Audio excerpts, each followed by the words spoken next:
Hi everyone, it's the 1st of September 2017 and I just feel I want to give some friendly advice really and a heads up to new people out there who are just discovering acrylic pouring about the realities of venturing down this route of creating cellular art. I'm in a few paint pouring groups and it's apparent that there's many that haven't quite started out yet or are just in the beginning stages of practicing. So I thought it's important to just state a few things I've discovered along the way. I have to admit, I did have a bit of a misconception when I first got into this, and I would like other people to avoid it if possible.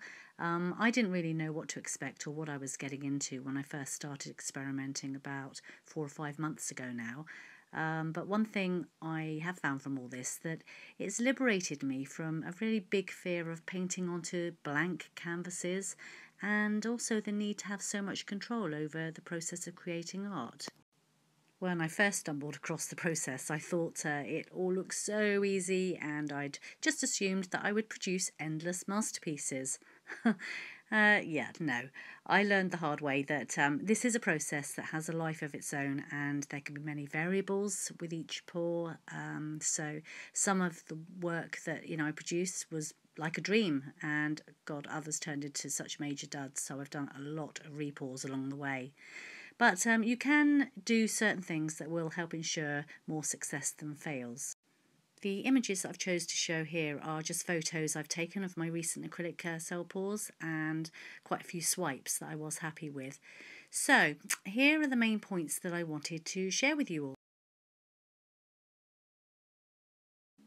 Oh yes, acrylic pour artists keep chasing the perfect pour. It's impossible not to. We obsess about colours, brands of paint, mediums, compositions, and compulsively watch other YouTube artists and go everywhere for the latest new techniques and regular orders for supplies and dash to art stores for supplies.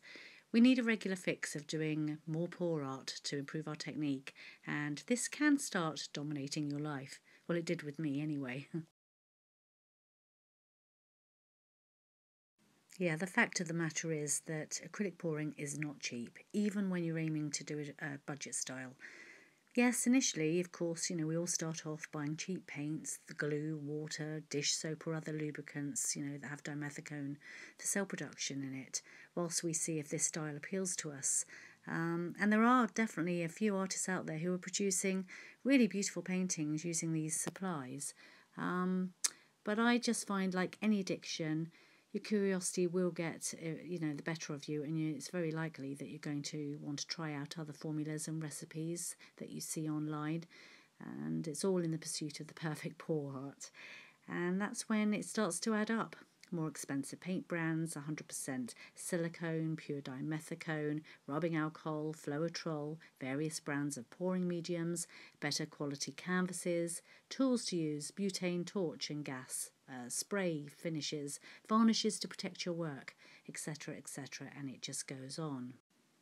Plus, I have to add that if you are planning on selling your art to collectors, you'll definitely want your art to be archival and not degenerate over time, so you're going to need quality paints and mediums.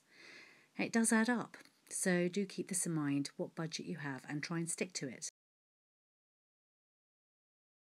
Do be prepared for up to an hour of paint mixing prior to pours, as I guarantee that you will want to do more and more after the first one, so do have plenty of paint ready to hand.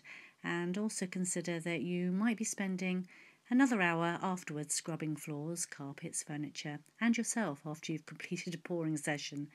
Yeah, it's messy. Oh, and also do consider how to keep pets away and how to protect it from dust and flies, etc., because I have had my cats jump up on my paintings and completely ruin them. I want to end this by saying don't be afraid to dive in and have a go.